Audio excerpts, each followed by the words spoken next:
Saudara-saudari terkasih, selamat berjumpa lagi dengan saya Pastor Sipri dalam renungan singkat Minggu Biasa ke-22, 30 Agustus 2020. Judul renungan kita hari ini adalah apa risiko menjadi pengikut Kristus. Adalah sesuatu yang manusiawi dan normal kalau setiap orang ingin disenangi oleh orang lain, ingin merasa nyaman dan diterima oleh semua orang dalam hidup bersama. Namun usaha untuk itu kadang-kadang tidak dilakukan dengan tepat, sehingga kita dapat jatuh ke dalam sikap permisif dan kehilangan jati diri kekristenan. Sikap permisif yang saya maksudkan adalah membiarkan sesuatu yang salah terjadi walau kita tahu itu salah. Kalau sikap permisif itu sungguh dilakukan atau mendominasi kehidupan kita, diri kita, maka salah satu identitas kekristenan kita hilang, yakni bahwa setiap pengikut Kristus hendaknya menjadi garam dan terang dunia. Menurut saya, pada zaman sekarang ini, godaan untuk bersikap permisif dan kehilangan jati diri sebagai orang Kristen amat besar. Karena hal itu diperparah oleh kecenderungan ingat diri dan individualisme yang tinggi. Kita bisa melihat hal-hal ini sebagai tantangan bagi panggilan kekristenan kita sebagai terang dan garam dunia yang senantiasa dipanggil untuk mewartakan kebenaran. Saudara-saudari, firman Tuhan yang menjadi santapan rohani bagi semua orang Katolik pada hari Minggu ini mengingatkan kita semua tentang tugas dan panggilan sebagai pengikut Kristus, yakni menjadi terang dan garam dunia. Terang yang menghalau kegelapan kejahatan dan garam yang menjadikan dunia damai sejahtera. Tugas ini bukanlah tugas yang mudah, perlu keberanian dan siap terluka, siap dibenci atau ditolak, seperti Yeremia dalam bacaan pertama, atau seperti Yesus Kristus sendiri yang wafat karena menegakkan kebenaran dan menyelamatkan kita.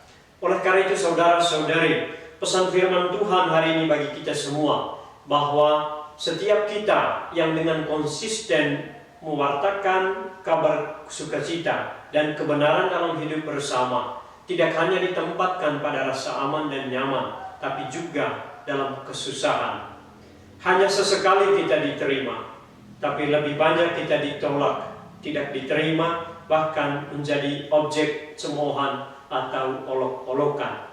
Hal-hal itu kita bisa rasakan dalam hidup harian kita. Misalnya ketika kita tidak setuju terhadap tindakan mengambil hak orang lain, kita sering disebut sok suci.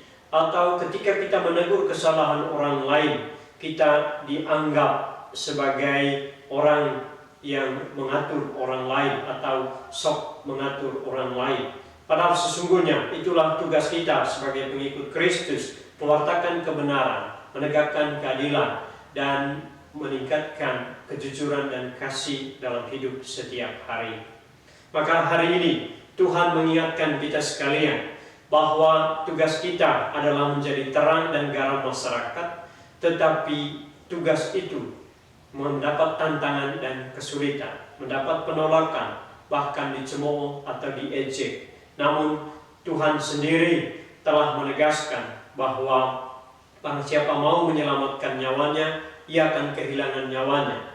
Tapi barang siapa kehilangan nyawa karena aku, ia memperolehnya.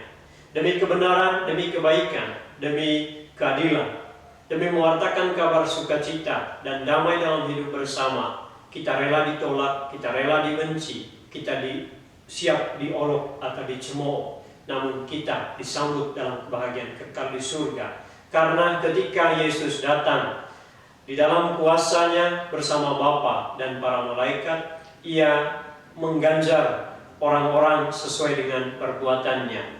Lebih baik kita tidak banyak disukai di dunia ini daripada tidak diterima dalam kehidupan kekal atau jauh dari Tuhan.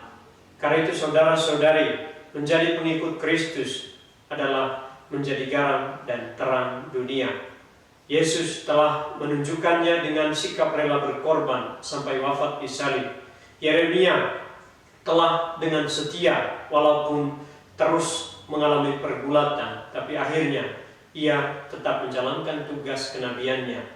Dan Rasul Paulus kepada jemaat di Roma dalam bacaan kedua hari ini mengingatkan kita sekalian, kitalah liturgi hidup, kitalah tubuh kita, hendaknya fisik kita, seluruh diri kita pakai untuk menyatakan kehadiran Allah dalam hidup bersama. Tuhan memberkati. Amin.